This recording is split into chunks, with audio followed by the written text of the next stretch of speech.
FiiO officially has released their FD7 pure Beryllium earphone. They've been teasing and announcing this on their social media for a while now. And it's out now officially. It is over $600. Actually, it said it would be $600, so I may be surprised that it's a little bit over $600 now. It's now available for sale.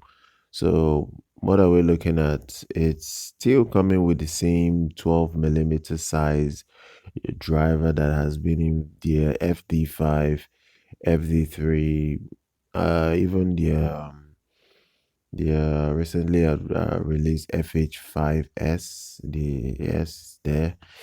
So they use that same size this time around, but this they put a pure beryllium driver in there, and they're not charging you something really high. They claim that it is going to resolve sound very well, that it is going to compete with $1,000 earphone. I don't know about that. Really, FiiO hasn't broken the glass ceiling in terms of their earphones. Their earphones do have mixed to negative reviews every time that they do come out. People are not always on board with something that they produce. It's like there is always something holding them back. And they said that look, beryllium is very hard to get, very hard to make, and all that. So that's the reason why they're charging this much to give you that.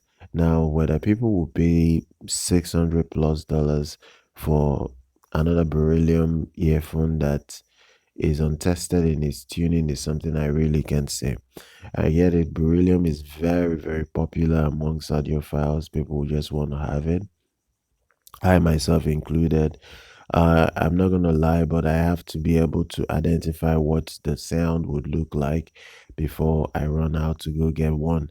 Now, one other thing here is that it's coming with 3 sound tubes this time around, unlike the 2 sound tubes that used to come with the previous dynamic drivers they've launched, like their FD5, their FD3, and their so those are the two that they have those interchangeable sound tubes, but those two have only two. Um, this one is coming with 3, so you can get um any type of sound you want from them. So it depends on what you're looking for. 2 of the sound tubes are the regular size sound tubes that fits most ear tips and pretty much would work with your ears. Then the final sound tube is the smaller one that came with the FD5. So those ones are the tiny ones, and people do complain that look, those ones are not very good for ear tips generally, because you need a specific type of ear tip to use it, and it is what it is. Sensitivity is 111 decibels, impedance 50 ohms. This thing needs power, so if you're buying it, expect that you need power to get some level of performance out of it. It looks beautiful. I won't deny that. It's still the same shell, metal shell, the same shell design like the regular FD5.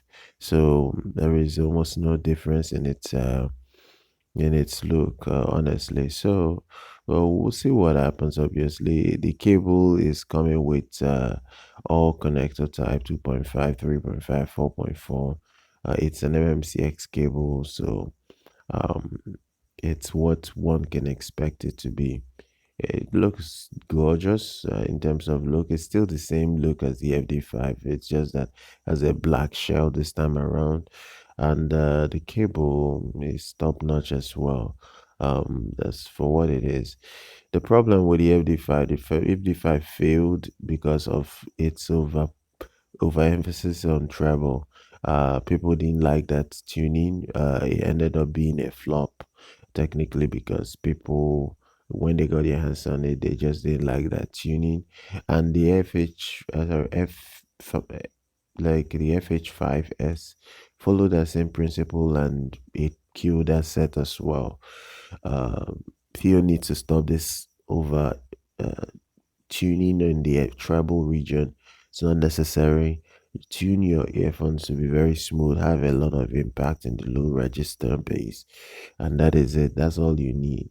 And you will please a lot of people. Treble is not always the best, because if you're not tuning this treble well, you will risk making people avoid your set overall. So that's what it is already.